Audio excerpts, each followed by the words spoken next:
요즘 같은 시절에야 뭐 사람들이 잘 보지 않고. 여러분 2024년 미스 코리아 진이 누군지 아십니까? 잘 모르죠. 왜냐면 이제 뭐라 그럴까요? 그런 대회도 많고, 그리고 이제 사람들이 즐길 거리가 너무 많아졌어요. 그죠? 예전에는 대학 가요제 한다, 뭐 가족들이 다 TV 한 대로 모이고, 요즘에는 대학 가요제를 설령 한다 해도 온 가족이 거실에 있는 TV 한 표로 모이겠어요?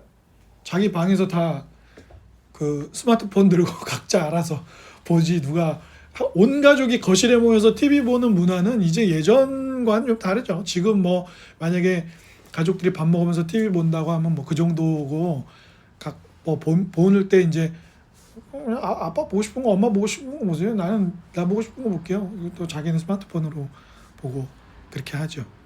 근데 예전에는 그런 게 되게 컸단 말이에요. 근데 웃긴 게, 그런 그 세계 대회, 미스 코리아는 미스 코리아잖아요. 그죠? 코리아 대회란 말이에요. 미스 유니버스, 그래서 또 세계 대회. 우리나라 미스 코리아가 뽑히면 이제 세계 대회도 나가는데 아마 최고 순위가 뭐 3위, 2위 정도 했던 것 같아요. 그 장윤정 씨인가가 한 3위 했던 것 같고, 이한희 씨도 3위인가 4위인가 뭐 이렇게 했던 것 같아요. 근데 그것도 다 서양인들의 시각이지, 뭐 다 이쁘죠. 뭐 다 이쁘고, 뭐 자기를 잘 가꾸고 돌보는 사람들이 나가는 거니까. 왜 제가 그 대회를 얘기하고 싶은 게 아니라, 이상하게도 그런 세계 미니 미스 유니버스, 그죠? 세계를 뽑는다 하거나 코리아 하면 뭐 사회자가 꼭 이렇게 질문해요. 그런 게 있어요. 특히 마지막 결선에 오른 사람들이 이제 막 뭐 어떤 질문을 던진단 말이에요. 거기 대답을 잘해야 돼요. 왜냐면 그냥 예쁘다고 무조건 뽑는 건 아니에요. 그렇기 때문에 이게 물어보는데, 꼭 그러면 그때 왜 그런지 모르겠는데 제 어린 시절 기억이나 또 제가 찾아봤어요. 실제로도 세계 대회 나온 사람들도 80년대 90년대 막 이럴 때는 사회자가 뭐 가장 바라는 게 뭔가요? 막 이런 거 얘기하면은 사람들이 그 막 키도 막 크고 막 그런 분들이 나와가지고 예쁘게 생긴 분들이 뭐라 하냐면 세계 평화합니다. 막 이런 얘기를 해요. 좀 이상하지 않아요? 그러니까 건강도 잘 가꾸고, 물론 상업적인 측면도 있죠. 여성을 좀 상품화한다, 이런 거 성상품화한다, 그런 그 지적도 굉장히 많이 받아왔죠. 그래서 이제 인기가 없어진 것도 사실 좀 있고요. 그러니까 그 뭐 미모를 막 자랑하고 자기 지식이나 내면을 자랑하는 사람들이 나와서 가장 바라는 게 뭐냐고 사회자가 물었는데, 하지 마시고요. 세계 평화는 뭐예요? 세계 평화. 네. 그 자기가 원하는 게 세계 평화면은 뭐 그게 쉽게 해결이 되는 겁니까? 지난주에 제가 잠시 언급했었지만, 뭐 미국을 이렇게 애증의 눈으로 바라본 사람들이 많아요. 왜냐하면 미국이 좋은 일을 한 것도 많지만 세계에 정말 가장 강력한 한 나라로서 다른 나라들을 무시하고 면박 주고 이러는 일들이 많았거든요. 그러니까 또 뭐 미국이 좋은 일만 한 것도 아니고요. 이라크 전쟁이나 이런 거 뭐 살상무기 이런 얘기 계속 했는데 발견도 안 됐고, 결국에는 경제적으로 전문가들이 지적하는 건 석유 시장, 또 미국의 이익, 그런 것 때문에 결국 전쟁을 했던 거거든요. 그러니까 애증의 눈으로 바라본 사람들이 많아요. 근데 이제 우리가 지금 살고 있잖아요.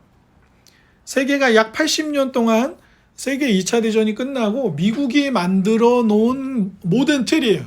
UN, WTO, 뭐 국제 여러 기구들, 이런 거 다 미국 중심으로 아주 강력한 승리한 강대국인 미국 중심으로 세계가 지금의 틀을 유지하고 지내온 거죠. 80년 정도. 듣지 마시고요. 그러니까 80년 정도 미국이 그렇게 강대국으로 지내면서 우리는 평화롭지 않다고 느낌에도 불구하고 실제로 80년 전 그 세계 1, 2차 대전을 기점으로 이전에 살았던 세대들보다 우리가 평화롭게 사는 건 부인할 수 없는 현실이에요. 세계 1, 2차 대전을 통해서 정말 어마어마한 사람들이 죽음을 맞이했고, 그 전에도 질병이나 전쟁 등으로 너무나도 많은 사람들이 죽음을 맞이하거나 고통 속에서 인생을 보내왔습니다.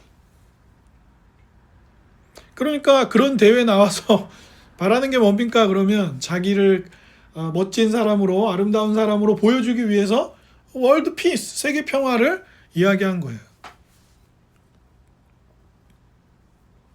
게다가 지금은 정말 글로벌 시대잖아요. 강대국들이 많은 걸 독점하고 있지만 가스, 전기, 먹는 거, 음식, 또 그다음에 밀, 쌀, 보리 등등을 세계가 함께 짊어지고 가는 거예요. 우크라이나 러시아 전쟁이 나고 나서, 러시아가 침공하고 나서 우크라이나가 그 밀 관련해서 또 많이 수출을 하고 있었대잖아요. 그러니까 얼마나 가격 변동이 심하고 문제가 생겼어요. 그러니까 홀로 사는 사람들은 없어요. 그래서 사람들은 누구나 다 평화를 누리고 싶어 하죠. 가족끼리, 친구끼리, 직장 동료들끼리도 분위기가 좋아야 회사 가고 싶지. 회사 분위기가 너무 안 좋아요. 맨날 막 싸우고 너무 경쟁이 심하고 막 누군가를 서로 짓밟으려고 하는 분위기가 회사에 너무 팽배해. 그럼 안 가고 싶잖아요. 그죠? 즐겁게 일할 수가 없잖아요. 그죠?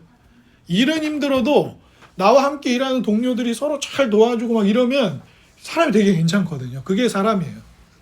군대도 되게 힘든 게 뭐냐면 결국엔 사람 때문이에요. 물론 뭐 상명하복식, 위에서 명령하면 아래서는 듣는다라는 문화라든가 훈련을 받아요. 군인이니까 훈련을 받아야 한다는 게 힘들지만 사람을 진짜 힘들게 만드는 건 사람이에요. 사람.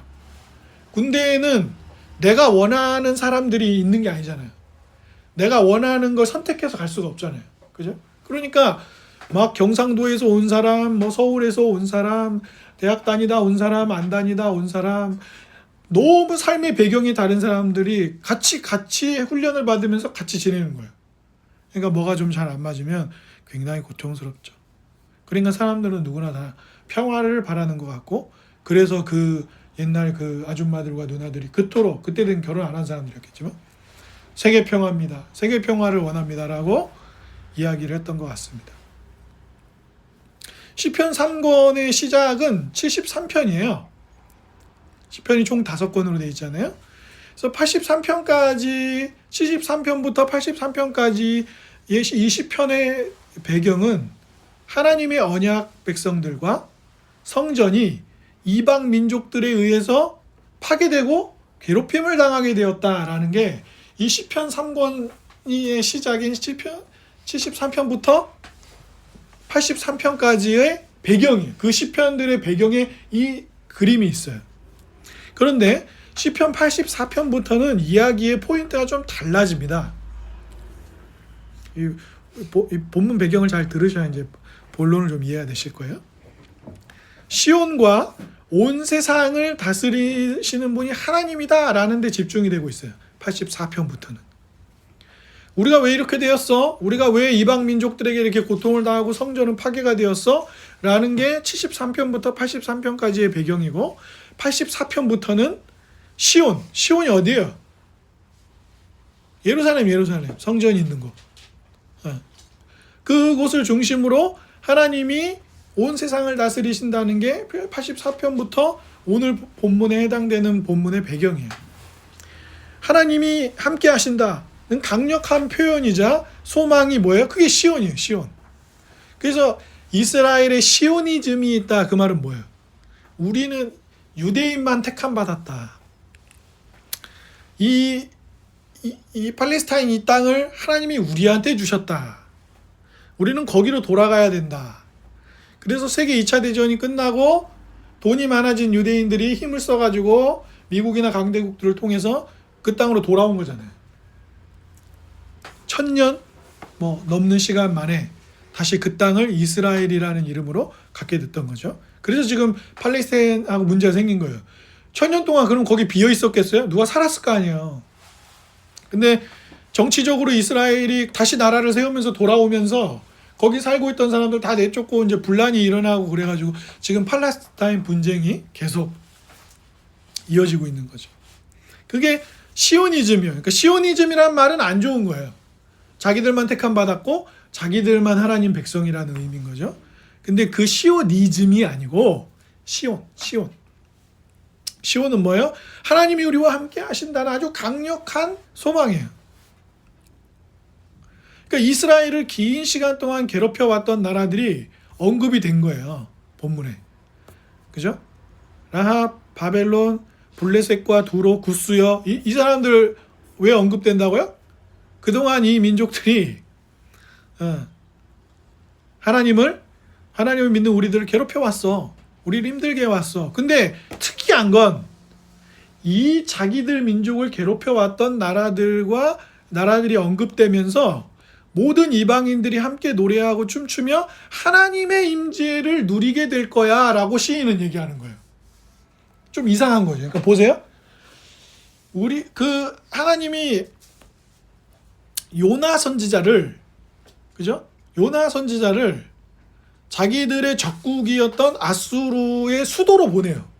복음 전하라고. 니느웨잖아요. 안 가잖아요. 왜 안 가요? 만약에 하나님이 김채월 형제에게 진짜 하나님이 딱 나타나셔서 채우라, 너는 공부 열심히 해서 준비를 한 다음에 25살이 되면 군대도 갔다 오고 다 한 다음에 25살이 되면 일본에 선교를 가라. 하나님이 직접 말씀하셨어요. 갈 거야, 안 갈 거예요? 갈 거예요? 근데 요나 선지자는 하나님이 직접 말씀하신 요나한테 니느웨로 가라. 근데 요나 선지자 어떻게 했죠? 대놓고 반대 방향인 다시스로 가는 배를 탔습니다. 심지어 막 풍랑이 일었어요. 사람들이 다 죽으려고 그래. 누구 때문에 그런 거예요? 자기 때문에 그렇다는 걸 요나 선지자는 알고 있었어요.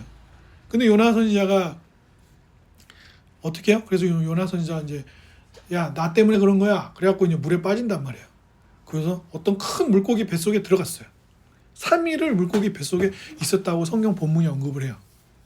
그래 놓고 나와요. 그래서 고생을 해가지고 자기 때문에 그런 거 알았어요. 자기 때문에 이 배를 탔던 사람들이 고생을 한다. 그런데 물고기 뱃속에서 나와서 그래서 어떻게 갔겠어요. 이런 표현을 쓰면 좀 그렇지만 막 온갖 불평을 하면서 막 니느웨로 가긴 갔어. 그래서 요나가 선지자가 니느웨에 가서 어떻게 했죠? 지금 우리로 따지면 예수님을 믿으십시오 라고 해야 되는데 믿으려면 믿고 말라면 말지만 믿어보십시오. 막 그냥 대충 성의 없이. 그런데도 사람들이 회개를 했어요. 그러니까 요나가 하나님한테 불평하는 거예요. 하나님을 비꼬죠. 사실 쉬운 일은 아닌데 하나님 참 좋으시겠습니다. 매기는 거죠. 하나님. 나쁜 말로. 하나님 참 좋으시겠습니다. 제가 이렇게 대충 전해도 사람들이 회개를 하네요. 하나님 참 좋으시겠어요. 이런 태도를 보입니다. 그런데 오늘 본문의 시인이 마치 그 아수르와 같이 이스라엘을 괴롭혀왔던 라합, 바벨론, 블레셋, 두로, 구스를 얘기하면서 뭐라 그러는 거야? 그들이 하나님의 임재를 같이 누릴 거야 라고 얘기하는 거예요. 일본도 우리와 같이 하나님을 기뻐하게 될 겁니다 라고 얘기하는 거예요. 지금 우리가 지배를 받고 있고 또 해방된 지 얼마 안 됐는데 일본으로 가라. 그들도 우리와 같이 하나님을 누리게 될 거다. 만약에 이렇게 얘기하면 여러분 어떻게 하시겠어요? 트럼프도 우리와 같이 하나님을 기뻐할 겁니다. 전두환도 우리와 같이 하나님을 기뻐할 겁니다. 어떻게 생각하세요? 그렇게 시인은 얘기하고 있는 거예요. 적들로부터 안전하게 된다거나 이긴다거나 문제가 하나님이 아닌 자신들의 죄에 있음을 발견하는 것이 아니라 미래에 대한 전망이 완전히 새로워지는 이야기가 나오는 거예요. 여러분 원수들을 이길 겁니다. 우리가 원수들로부터 안전해질 거예요. 우리가 죄를 지었으니까 다시 회개하고 하나님께로 돌아갑시다. 단순히 이 얘기를 하는 게 아니라 여러분 우리와 싸웠던 이들, 우리를 괴롭혔던 이들, 그들이 하나님의 임재를 누리게 될 겁니다. 그들이 하나님을 함께 기뻐하게 될 겁니다. 그럼 이건 좀 이상하지 않아요? 현실적으로 너무 거리감 느껴지지 않아요?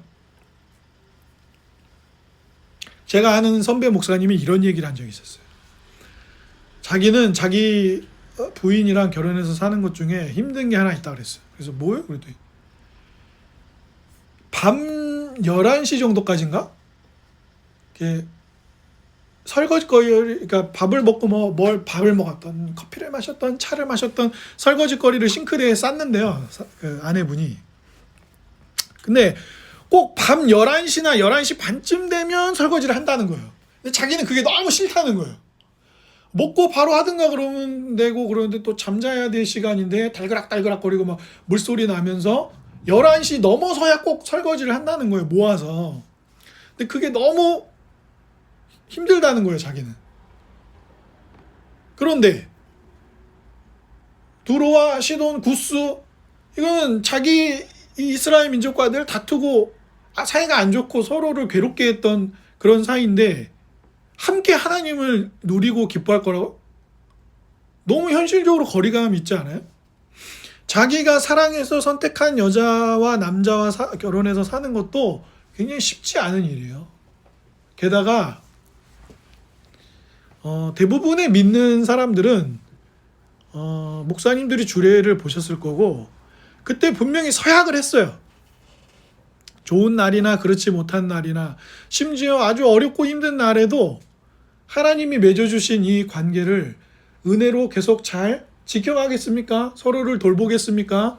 서로를 지켜주고 살펴주겠습니까? 여러분은 내를 하셨단 말이에요. 그런데 하나님과 믿는 사람들 앞에서의 서약을 너무나 가볍게 생각하게 되어지는 순간들이 얼마나 많아요. 그 어떤 사람이 이렇게 얘기할 수도 있겠죠. 야, 우리 남편은, 우리 아내는 설거지를 11시에 하는 게 아니라 3일을 쌓아두더라. 그럼 어떻게 할 거예요? 양말을 항상 뒤집어서 벗더라. 이렇게 하더라. 저렇게 하더라. 청소하는 방식이 이렇게 다르더라. 이런 식으로 하더라. 저런 식으로 하더라. 뭘 안 하더라. 안 하면 좋겠는데 하더라. 그죠? 제가 아는 분 중엔 또 아내분 한 분이 24시간을 움직여요.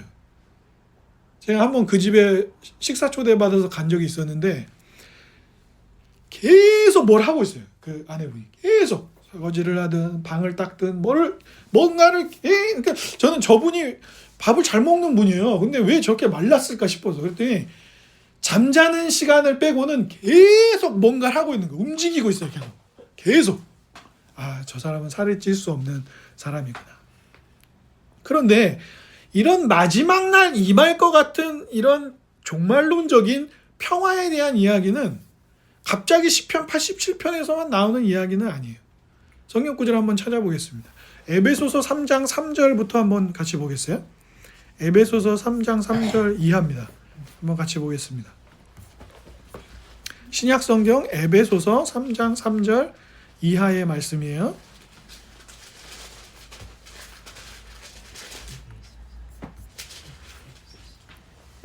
에베소서 3장 3절 이하의 말씀입니다. 제가 그만할 때까지 한번 같이 읽어볼까요? 3장 3절부터 시작. 곧 계시로 내게 비밀을 알게 하신 것은 내가 먼저 간단히 기록한 것 같으니 그것을 읽으면 내가 그리스도의 비밀을 깨달은 것을 너희가 알 수 있으리라. 이제 그의 거룩한 사도들과 선지자들에게 성령으로 나타내신 것 같이 다른 세대에서는 사람의 아들들에게 알리지 아니하셨으니 이는 이방인들이 복음으로 말미암아 그리스도 예수 안에서 함께 상속자가 되고 함께 지체가 되고 함께 약속에 참여하는 자가 됨이라. 이 복음을 위하여 그의 능력이 역사하시는 대로 내게 주신 하나님의 은혜의 선물을 따라 내가 일꾼이 되었노라. 모든 성도 중에 지극히 작은 자보다 더 작은 나에게 이 은혜를 주신 것은 측량할 수 없는 그리스도의 풍성함을 이방인에게 전하게 하시고 영원부터 만물을 창조하신 하나님 속에 감추어졌던 비밀의 경륜이 어떠한 것을 드러내게 하려 하심이라. 자, 사랑하는 여러분 보십시오. 사도 바울은 어떤 사도라는 별칭이 있었습니까? 이방인의 사도입니다. 이방인들은 누군데요? 이방인들이 성전에 들어올 수 있습니까? 없지요. 실제 성전 구역을 따져도 이방인의 뜰이라는 뜰이 따로 있습니다. 더 내밀한 성전 안쪽 성소와 지성소가 있고 그런 장소는 아예 들어올 수가 없어요. 그리고 예수님 당시 이방인들이 들어오는 이 문 같은데 이방인들이 들어오면 죽여도 좋다는 식의 이방인을 배제시키는 그런 내용들도 존재했습니다. 그런데 사도 바울은 뭐라 그래요? 자기는 이방인의 사도로 부름을 받았고 이제는 달라져서 그리스도로 말미암아 복음으로 인해 누리는 복을 함께 상속받는다. 누가요? 이방인들이. 마치 원수와도 같이 여겨졌던 이방인들이 이제는 함께 이것을 누린다고 말합니다. 제가 한 군데를 더 읽어드릴게요. 히브리서, 제가 읽어드릴게요. 이거는 히브리서 12장에 보면 또 이렇게 말을 합니다. 그러나 너희가 이른 곳은 시온산과 살아계신 하나님의 도성인 예루살렘과 천만 천사와 하늘에 기록된 장자들의 모임과 교회와 만민의 심판자이신 하나님과 온 천하에 온전하게 된 의인의 영들과 이렇게 표현하고 있어요. 계시록에도 보면 또 제가 읽어드릴게요. 계시록 7장에 7장 9절인데요. 이 일 후에 내가 보니 각 나라와 족속과 백성과 방언에서 아무도 셀 수가 없는 큰 무리들이 다 나와서 흰옷을 입고 손에 종려가지를 들고 보좌 앞과 어린 양 앞에 서서 큰 소리로 그 구원하심을 노래한다. 이렇게 되어 있어요. 그러니까 시편 87편이 말하는 비전,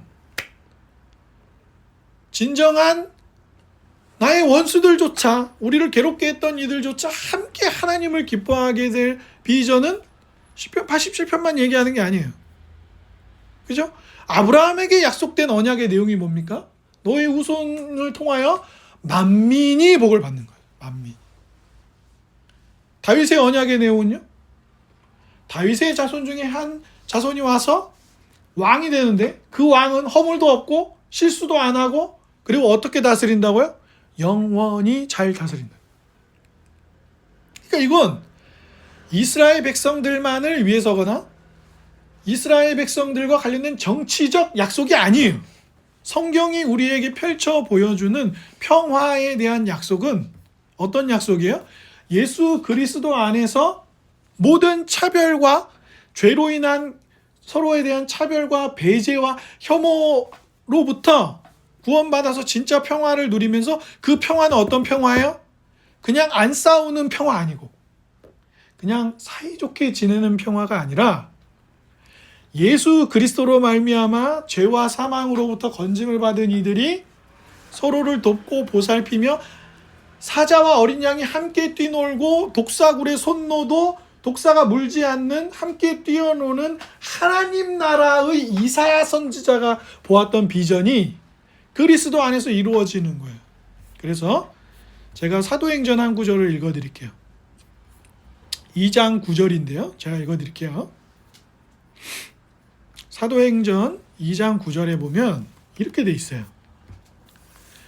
우리는 바데인과 메데인과 엘람인과 또 메소포다미아, 유대와 갑바도기아, 본도와 아시아, 부르기아와 밤빌리아, 애굽과 및 구레네에 가까운 리비아 여러 지방에 사는 사람들과 로마로부터 온 나그네 곧 유대인과 유대교에 들어온 사람들과 그레데인과 아라비아인들이라 우리가 다 우리의 각자의 언어로 이 하나님의 큰 일 복음을 듣는다 이렇게 말을 해요. 사람들이. 주 안에 사랑하는 여러분, 로마 교회 안에는 어떤 갈등이 있었죠? 유대인들과 이방인들 사이에 갈등이 있었습니다. 고린도 교회 안에는요. 여러 파들이 나누어져서 파들의 문제가 있었습니다. 이런 문제는 여러 교회 안에 역사적으로 계속 잔존해 왔던 것이에요. 근데 그래서 우리가 일상에서 계속 겪는 건 뭐예요? 경쟁하고 이기는 거예요. 그래서 사람들은 이렇게 얘기합니다. 대한민국도 핵을 가져야 합니다. 우리 핵무기 만들 수 있는 기술이 있어요. 핵을 가져야 합니다. 압도적인 힘이 있어야 평화가 유지되는 겁니다. 미국 보세요. 미국은 엄청나게 훈련된 군인들을 가지고 있고 실이라고 하는 육해공을 다 넘나드는 그런 군인들이 있고 항공모함이 있고 전투기가 있고 미사일이 있어요. 가장 센 건 뭐예요? 미국은 가장 강력하게 핵무기를 가지고 있는데 들자 그럼 압도적인 힘을 가지면 된다. 그래서 지금 미국이 압도적인 힘을 가지고 있지만 그래서 세계가 평화로운가요? 압도적인 힘이 있어가지고 러시아랑 우크라이나 전쟁을 미국이 막았어요? 사실은 우크라이나에 돈 대주고 무기 대주면서 이득 받잖아요. 자기가 정치적으로, 경제적으로. 해결이 잘 안 돼요. 부모와 자녀, 형제와 자매 비교하고 열등감 느끼고 우월감을 느끼고 자괴감 느끼고 하는 등등 너무 그렇습니다.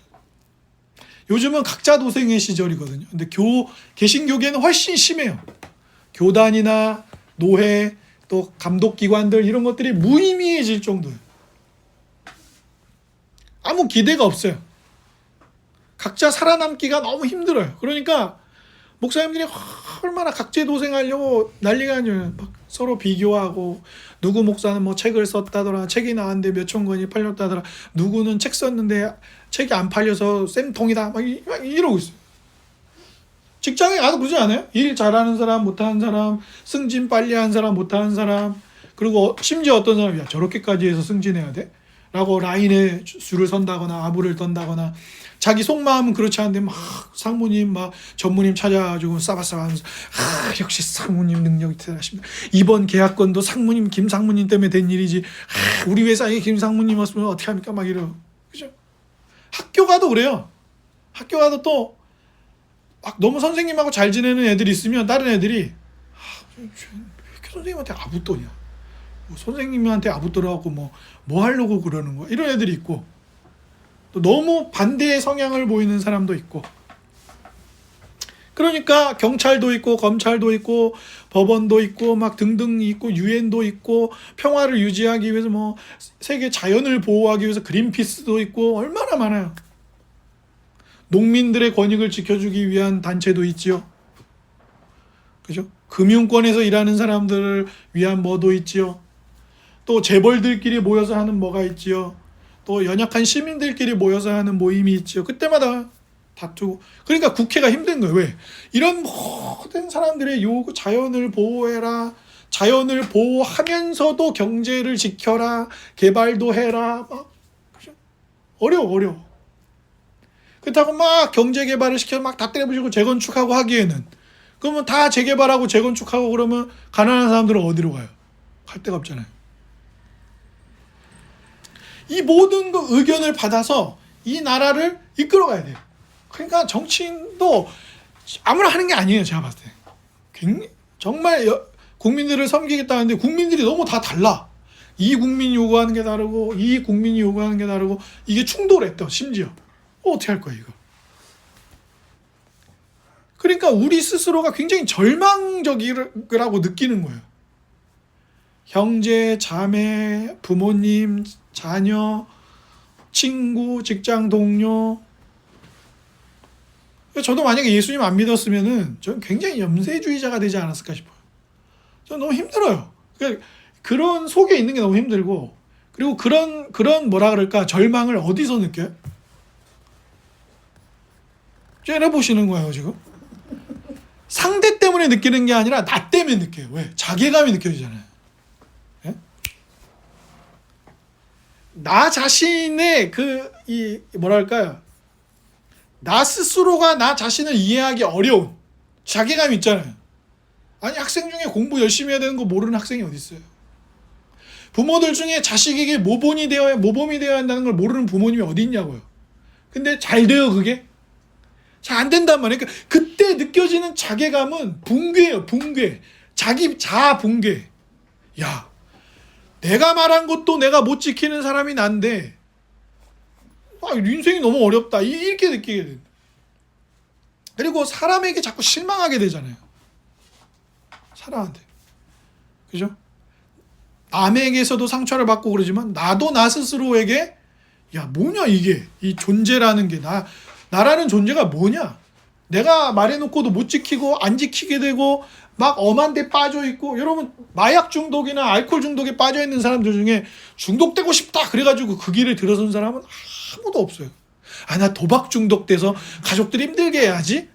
나 돈 대출 많이 받아가지고 우리 가족 망하게 해야지. 이런 사람 아무도 없어요. 아무도. 그냥 한 번 발을 삐끗 잘못 딛고 한번 술 먹으니까 위로가 되는데 도박을 하니까 아주 도파민이 아주 빵빵 나오는구만. 게임을 하니까 아주 그냥 도파민이 빵빵 나. 밤을 새도 몸이 피곤하지가 않구만. 잠깐 그 길에 들어서면 나를 위로한다고 생각했고 나의 스트레스를 풀어준다고 생각했고 그냥 잠깐 해도 괜찮겠지라고 생각했던 것들이 그렇게 되는 거고. 그러면 잠깐 하면 빠져들어서 중독되니까 나는 술도 한 모금도 안 하고 햄버거도 안 먹고 나는 탄산음료도 안 먹고 나쁜 사람들은 절대 안 만나고. 그러면 어떻게 해야 돼요? 그러면 이제 산속에 들어가야 돼요. 산속에 들어가서 혼자 음식 해 먹고 자연인이 되거나 출가를 해서 스님이 되거나 딱 그렇게 혼자 수련을 닦는 길로 가야 되는 거예요. 왜? 내가 다른 사람 괴롭히는 것도 힘들고 다른 사람이 나를 괴롭게 하는 것도 싫으면 산속으로 들어가는 거죠. 그런 자아 붕괴 절망을 우리가 자꾸 경쟁과 우월감과 그런 것들 속에서 경험하게 되는 거예요. 그러니까 오늘 본문의 비전이 우리에게 너무 거리감이 있는 겁니다. 왜요? 아니 나 하나도 감당하기가 어려운데 뭐라고요? 나의 원수들조차 나를 괴롭히고 힘들게 했던 이들과 나도 새로 태어나고 하나님의 임재를 함께 기뻐하고 누리는 날이 온다니 얼마나 신기하고도 좋은 일이지만 사실 너무 거리감이 느껴지는 거죠.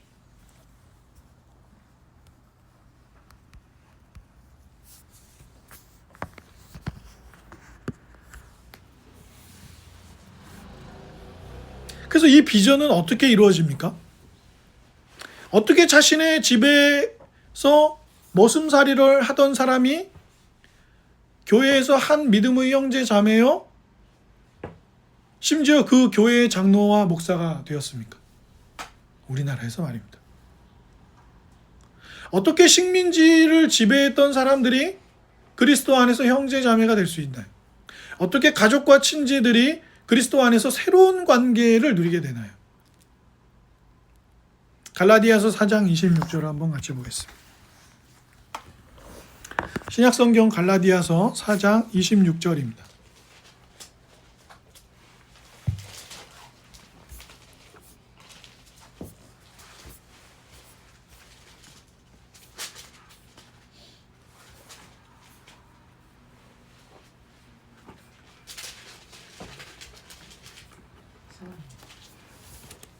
(4장 26절) 한번 같이 읽어볼까요?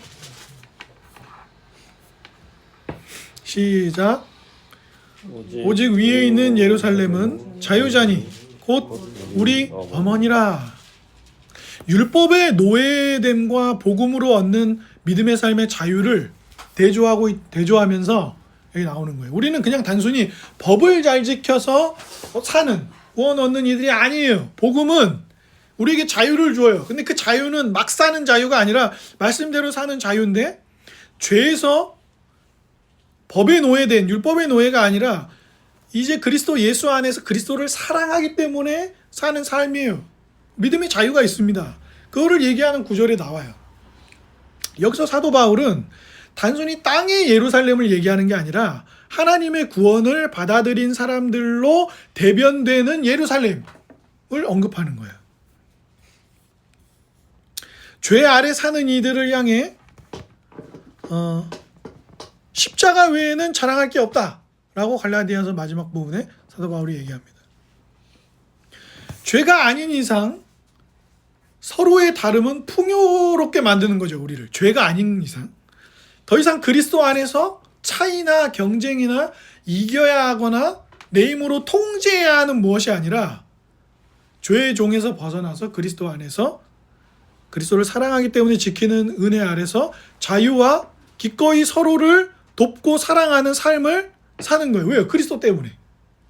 그리스도가 기꺼이 그렇게 하지 않으셔도 되는데 죄인인 우리를 위해 자신의 삶을 내어주심으로 하나님 나라로 우리를 데리고 가가지고 더 이상 경쟁하고 싸우고 다투고 이기고 통제하는 방식의 삶이 아니라 우리를 사랑하시는 분 때문에 그분을 사랑함으로 하는 삶. 그러잖아요. 뭐 연애 시절이나 정말 좋아하는 친구가 있을 때 우리가 이 친구가 이 연인이 나에게 반드시 내가 하는 만큼 돌려줄 거라고 생각하고 우리가 뭔가를 하나요? 아니잖아요. 내가 좋잖아요, 그게. 이 사람을 도와주는 게 좋잖아요.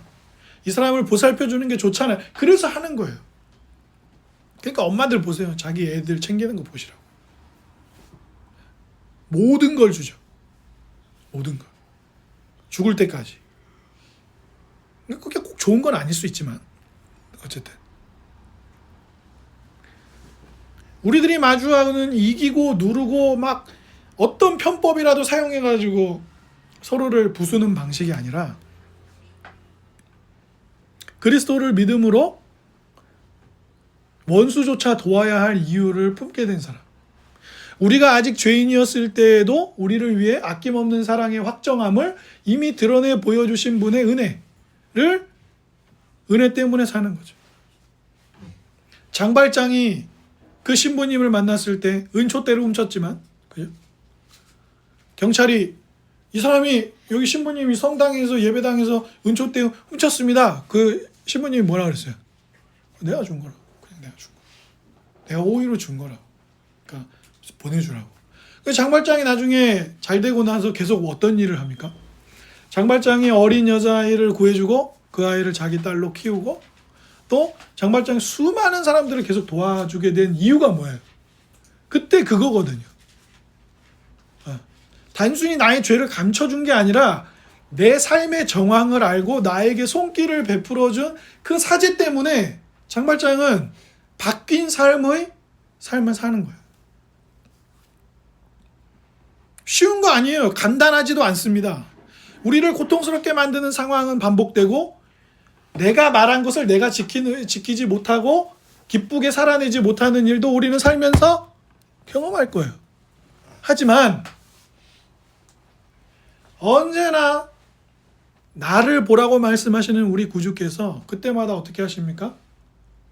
회개할 것들은 회개하고 더 주님 앞으로 우리를 당겨서 더 주님 앞으로 이끌어서 우리를 씻으시고 사자와 어린 양이 함께 뛰노는 삶으로 우리를 계속 부르시는 거죠. 힘든 거야 다. 어려운 거고요.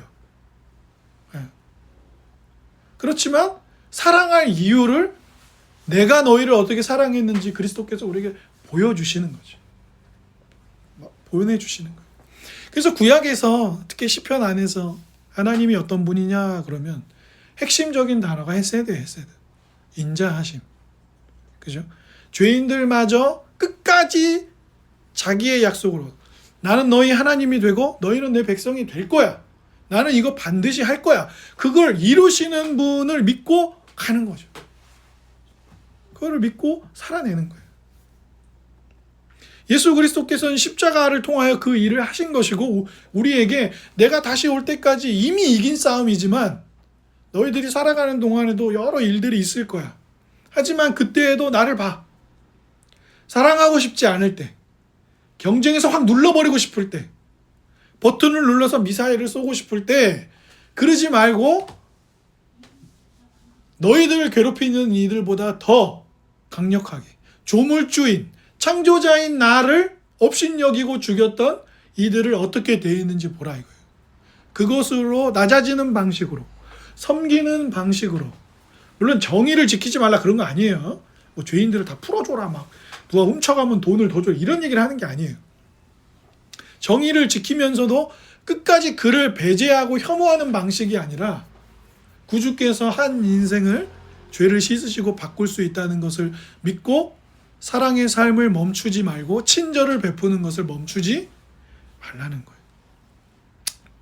만약에 제가 하나님께 하나님 제가 이웃들을 잘 사랑하는 사람이 되게 해주십시오. 그러면 하나님이 제 마음에 그래 병규야 여기 너의 기도에 내가 응답해 주겠다.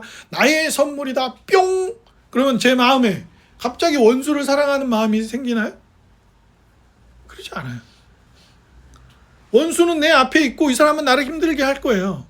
그런데 이 사람이 왜 이렇게 사는지에 대한 주님 없는 삶에 대한 안타까움과 그 마음을 주실 것이고 옳은 것을 얘기하면서도 그의 곁을 지켜줄 수 있는 삶이 무엇인지를 이야기해 주겠죠.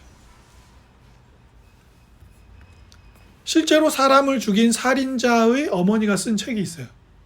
나는 살인자의 가족입니다. 그 책이 있어요. 거기 보면 큰 범죄를 저지른 범죄자의 가족들이나 가까운 사람들이 어떻게 살아가는지, 얼마나 눈물겨운 시간들을 보내게 되는지가 나와요. 그것 때문에 범죄자를 용서하거나 그런 얘기 아니에요. 그냥 실제 일어난 일에 대한 무덤덤한 글이에요. 우리가 혐오하고 배제하고 잘라내야 하는 걸까요? 우리는 우리의 조물주를 향해 침을 뱉고 반역한 사람들인데 말입니다. 빌립보서 3장 20절에 우리는 하늘의 시민권을 가졌다라고 사도 바울은 이야기합니다. 요한계시록 21장 26절은 종말의 나라는 종말이 빨리 왔으면 좋겠어. 그 나라는 좋은 나라니까가 아니라 그 종말의 나라를 기다리면서 지금 여기를 잘 사는 사람들로 표현돼요. 요한계시록. 주 안에 사랑하는 여러분, 갈등이 심해지고 미국을 중심으로 이루어지던 80년의 세계 질서가 흔들리고 있는 시절입니다. 경쟁하고 다투고 미워하고 싸우기가 쉬운 시절이에요. 생각이 다르고 견해가 다르면 죽이려 드는 강력한 분노가, 증오가 우리를 휩쓸 수 있습니다. 그때에 잊지 마십시오. 옳고 그른 일에는 대처를 해야 되지만 그렇지 않고 방법이 다른 것들이나 여러 가지 일에는 굉장한 포용력을 가져야 할 사람들이 우리라는 것. 그리고 범죄를 옳고 그름을 판단할 때에도 사람을 버리는 것이 우리의 일은 아니다라는 것. 쉬운 일이라고는 말씀 안 드렸습니다. 그래서 우리는 뭐예요? 그래서 우리는 기도하는 것이고, 그래서 우리는 구주께서 우리를 위해서 뭘 하셨는지를 계속 살펴보는 것입니다. 우리가 죄인 되었을 때에 죄인을 위하여 자기의 생명을 버리신 분을 기억하십시오. 우리가 새로워졌을 때, 우리를 고쳤을 때, 우리가 괜찮은 얼굴로 주님 앞에 왔을 때 우리를 사랑하신 게 아니라, 우리가 죄 아래서 주님 몰랐을 때도 주님은 우리를 사랑하셨다는 것. 그때 자신의 생명을 아낌없이 들이시는 방식으로 우리를 섬기기 위해 이 땅에 오셨다는 것을 꼭 잊지 마십시오. 그리고 지혜를 구하십시오. 어떻게 해야 주님의 이 사랑을 잘 실천할 수 있는, 그러니까 말 안 듣는 자식을 무조건 오냐 하십시오가 이 말씀의 실천 방향은 아니잖아요. 어떻게 주님 주신 지혜로 이 아이에게 맞게, 이 사람에게 맞게 바르게 인도해 주면서도 사랑을 포기하지 않을 수 있는지에 대한 길을 찾을 수 있도록 말씀과 일반적인 전문가들을 통해 우리에게 주신 것들을 잘 살펴서 말씀에 잘 적용해서 살아낼 수 있도록. 그러니까 예수 믿는 사람들은 공부를 열심히 해야 돼요. 말씀을 공부하고 많은 방법들을 찾아서 사랑하는데도 좋은 방법들이 필요하거든요. 계절에 맞는 방법처럼. 여름에 겨울옷 입고 행복하다 이럴 수는 없잖아요. 계절에 맞추는 것처럼 우리도 일들에 맞추어 하나님이 주시는 지혜로 그 일들을 헤쳐나가야 합니다. 부디 우리에게 우리를 죄인 되었을 때 사랑하신 분으로 인하여 우리도 이 시인처럼 모든 원수들과 함께 하나님의 임재를 가득 누리는 날이 옵니다 라고 노래할 수 있는 우리 모두가 되기를 주님의 이름으로 축복합니다. 아멘.